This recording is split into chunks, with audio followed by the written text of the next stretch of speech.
Hello everyone, welcome back to my channel Institute of Commerce Studies. So this is session 4 of class 12th accountancy, chapter change in profit sharing ratio. We are doing chapter change in profit sharing ratio in class 12th accountancy.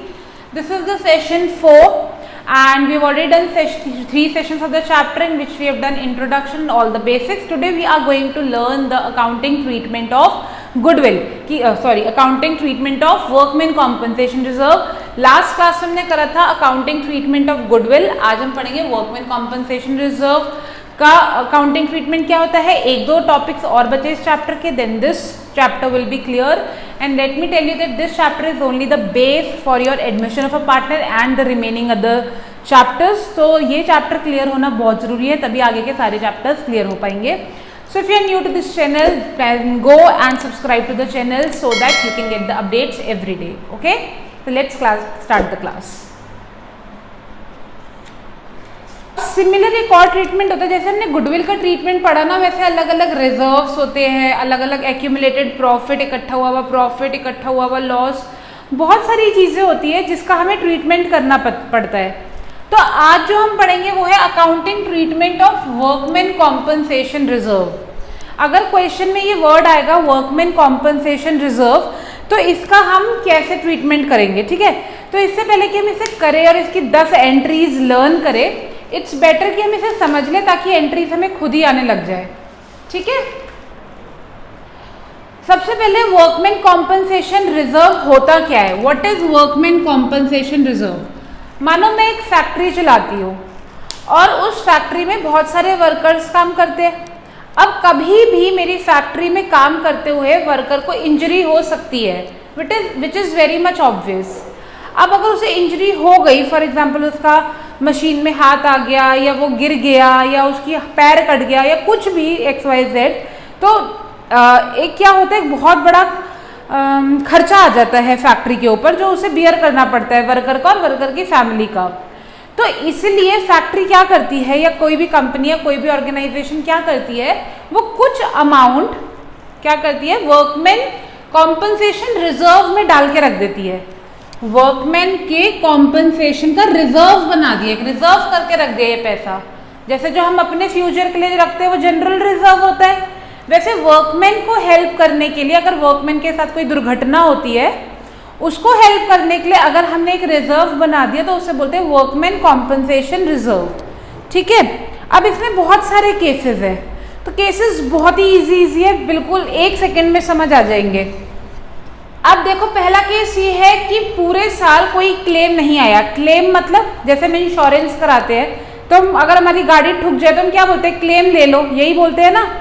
वैसे ही कोई claim नहीं आया, claim मतलब किसी worker को कुछ नहीं हुआ, तो हम क्या करेंगे, हम सीधा सीधा वर्कमैन कॉम्पनसेशन रिजर्व को अकाउंट डेबिट और इसे हम बांट देंगे सारे पार्टनर्स में, to all partners capital account. किस रेशियो में, ओल्ड रेशियो में। मानो तुम और मैं पार्टनर्स थे एक फर्म में, हमने एक 10,000 रुपये का रिजर्व बनाया हुआ, 1:1 हमारा शेयर है, ठीक है। 1:1 शेयर में हम पार्टनर्स हैं, हमने एक रिजर्व बनाया हुआ है 10,000 रुपये का कि अगर किसी वर्कर को कुछ होगा तो हम इसमें से खर्चा कर लेंगे। पर साल खत्म हो गया, अब हमें अपनी बैलेंस शीट तो बंद करनी है, अपने अकाउंट्स बंद करने हैं सारे। तो तुम्हें और मुझे पता है किसी वर्कर को कुछ नहीं हुआ, तो उस रिजर्व का क्या करेंगे, उस रिजर्व को तुम और मैं अपने रेशियो में बांट लेंगे, ठीक है। तो workman compensation reserve account debit to all partners capital account. ये कौन सा केस हो गया, when claim does not exist।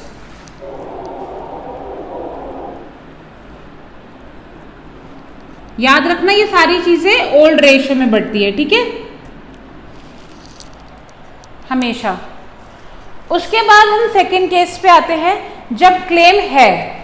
अब सेकेंड केस है when claim exist, ठीक है। अब हमने कितने रुपए रखे थे रिजर्व में, कितने रुपए रखे थे, 10,000 रुपये रखे थे, ठीक है। और वर्कर का जो खर्चा आ गया वो आ गया 7,000 रुपये, 7,000 रुपये खर्चा आ गया और हमारे रिजर्व में है 10,000 रुपये, ठीक है। तो सबसे पहले तो मैं अपना रिजर्व लिखूंगी, भाई मेरे रिजर्व में कितने रुपए है। Workman compensation reserve account debit, जिसमें पड़े हैं 10,000 रुपये। इसमें से मैंने वर्कमैन कॉम्पनसेशन क्लेम दे दिया 7,000 रुपये, 7,000 रुपये क्लेम दे दिया। बचा हुआ 3,000 तुमने और मैंने अपने ओल्ड रेशियो में बांट लिया। 3,000 बचा था, हमने बांट लिया। To all partners capital account in old ratio. अब बच्चों को ये बहुत डरावनी एंट्री लगती है कि ये क्या है, reserve to claim to A to B to C, but समझो तो बहुत इजी है। इतना रिजर्व था, इतना क्लेम में चला गया, इतना हमने आपस में बांट लिया, ठीक है। उसके बाद वाला केस है, मानो इसी का दूसरा पार्ट है कि ये जो क्लेम था ये 7,000 का आया।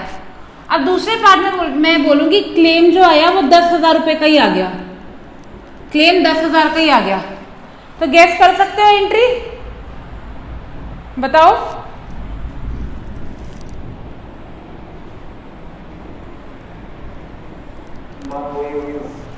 वर्कमैन कॉम्पनसेशन रिजर्व 10,000 का रिजर्व है और पूरा 10,000 कहाँ चला गया, क्लेम में, to workman compensation claim account.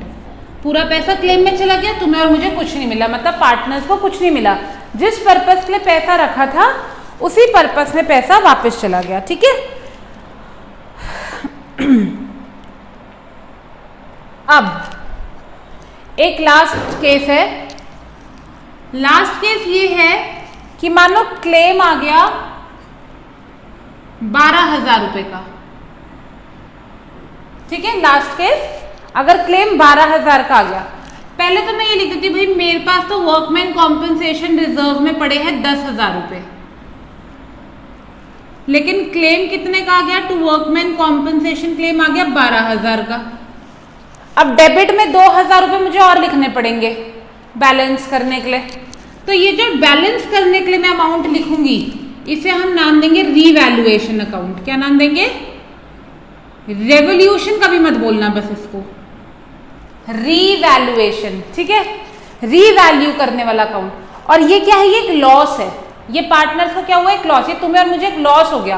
तुमने और मैंने 10,000 रुपए रखे थे, 12,000 देने पड़ गए, ये तुम्हारा और मेरा लॉस है, तो ये लॉस हम दोनों को झेलना पड़ेगा। तो हमें लॉस हो गया तो मैं लिखूंगी, मानो दो पार्टनर्स है, A's capital account debit, B's capital account debit, to revaluation, revaluation 2,000 का, जो भी हमारा शेयर है मानो 50-50, तो 1,000 तुम भरोगे 1,000 में। तो अगर क्लेम आ जाता है ज्यादा तो दो एंट्रीज बनेंगी, ठीक है। पहले मैंने अपने रिजर्व में से क्लेम में दिया, 2,000 पे एक्स्ट्रा मैंने रीवैल्यूएशन में रखा। ये रीवैल्यूएशन तुम्हारे और मेरे लिए, अगर हम पार्टनर से, तो लॉस है, तो ये लॉस हम दोनों बियर करेंगे अपने ओल्ड रेशियो में, ठीक है, क्लियर। तो वर्कमैन कॉम्पनसेशन के बस यही केसेस है। अगर वर्कमैन कॉम्पनसेशन में कोई क्लेम नहीं है तो वो पैसा सारे पार्टनर्स में बढ़ जाएगा ओल्ड रेशियो में। अगर कॉम्पनसेशन कम है, क्लेम कम है, तो जितना क्लेम है दे दिया, बाकी हम आपस में बांट लेंगे ओल्ड रेशियो में। अगर बराबर है तो पूरा रिजर्व चला गया वर्कमैन कॉम्पनसेशन क्लेम में, और अगर ज्यादा है तो जो लॉस हुआ वो हम दोनों मतलब पार्टनर्स बियर करेंगे ओल्ड रेशियो में। क्लियर, कोई डाउट, नोटेड डाउन। चलो क्वेश्चन स्टार्ट करते हैं।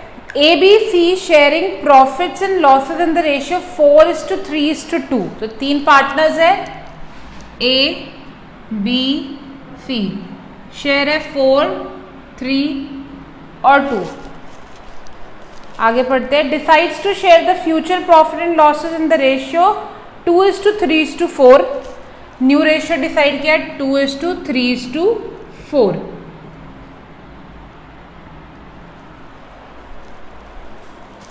With effect from 1 April and extract of balance sheet. ये बैलेंस शीट में उनका रिजर्व बचा हुआ है, वर्कमैन कॉम्पनसेशन रिजर्व 90,000 रुपए का रिजर्व उन्होंने अपने साइड में रखा हुआ था वर्कर्स के लिए। तो केस 1 है when no information as to claim is given. उनके पास कोई इन्फॉर्मेशन नहीं है क्लेम की।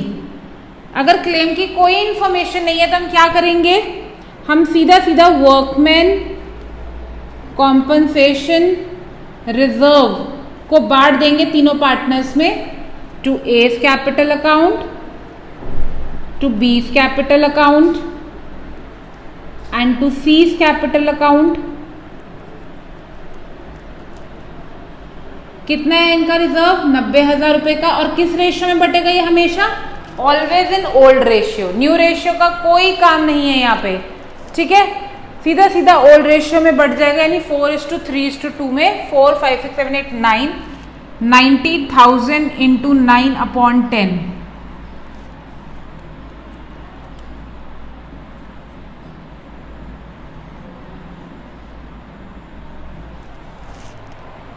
$8,100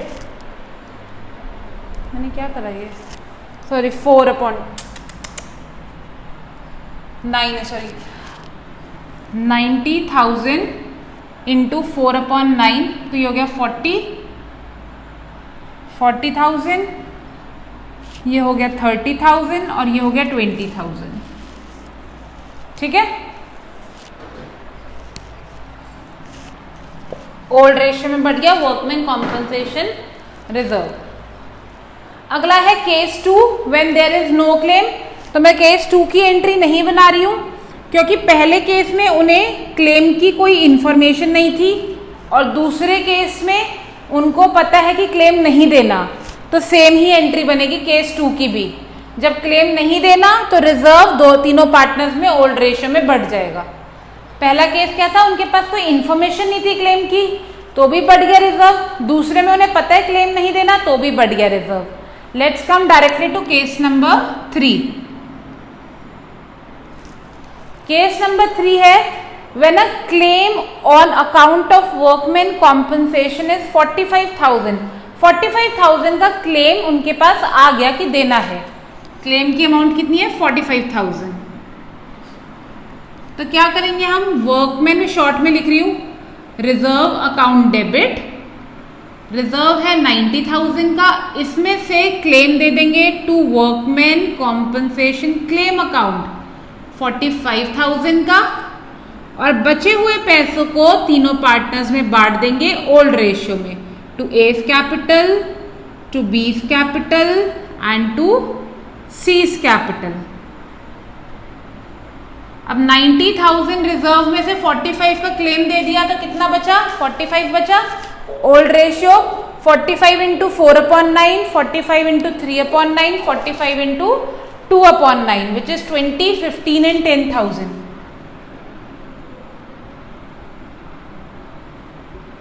डाउट? समझ आ गया? सिर्फ एंट्रीज देखने में बड़ी, अदरवाइज बहुत इजी है और आती भी है एग्जाम में। या तो गुडविल की है इसकी। Case number 3, sorry case number 4। अब केस 4 क्या है? When a claim is 99,000। अब क्लेम है 99,000 का, ये सबसे इंपॉर्टेंट है। इंपॉर्टेंट क्या मतलब? डिफिकल्ट, इंपॉर्टेंट तो कुछ नहीं है। 99,000। अब हमारा रिजर्व है 90,000 का और क्लेम आ गया 99,000 का। तो ध्यान से देखो, मेरे पास वर्कमैन कॉम्पनसेशन रिजर्व है 90,000 का और मैंने क्लेम दे दिया to workman compensation claim account 99,000। तो 9,000 मुझे डेबिट करना पड़ेगा। किस नाम से डेबिट करेंगे? Revaluation account debit. अब ये जो रीवैल्यूएशन है बेसिकली ये सारे पार्टनर्स का है लॉस, तो सारे पार्टनर्स इसे ओल्ड रेशियो में शेयर करेंगे।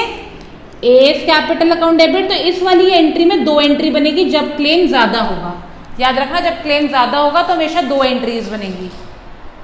तो A's capital account debit, B's capital account debit, C's capital account debit to revaluation. Revaluation मतलब कितना लॉस हुआ। कितना लॉस हुआ है? 9,000। सारे पार्टनर्स के ओल्ड रेशियो में बटेगा 4:3:2, 9,000 इंटू 4/9, 9,000 इंटू 3/9, 9,000 इंटू 2/9, यानी कि 4,000, 3,000 और 2,000। ठीक है, और सबसे इजी वो भी करा रही हूं हाथों हाथ, केस नंबर 5 यहाँ टॉप पे कर रहे हैं। केस नंबर 5 जिसमें क्या है, जिसमें जो क्लेम है वो है, रिजर्व कितना था हमारा, क्लेम है 90,000। अब रिजर्व कितने का बनाया था हमने, 90,000 का ही बनाया था, और क्लेम भी 90,000 का है, तो सीधा सीधा workman compensation reserve account debit, मेरा रिजर्व 90,000 का था और मैंने पूरा दे दिया claim to workman compensation claim account 90,000। ठीक है, नरेशंस बनाना बहुत आसान है।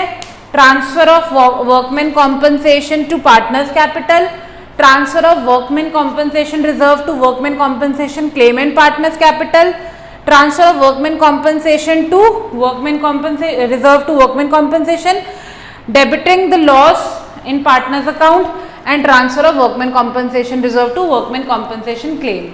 ठीक है, सब में सेम वही नरेशन बनेगी। क्लियर है, कोई डाउट, इजी है, आप इसे कर लो तुम आराम से पूरा नोट।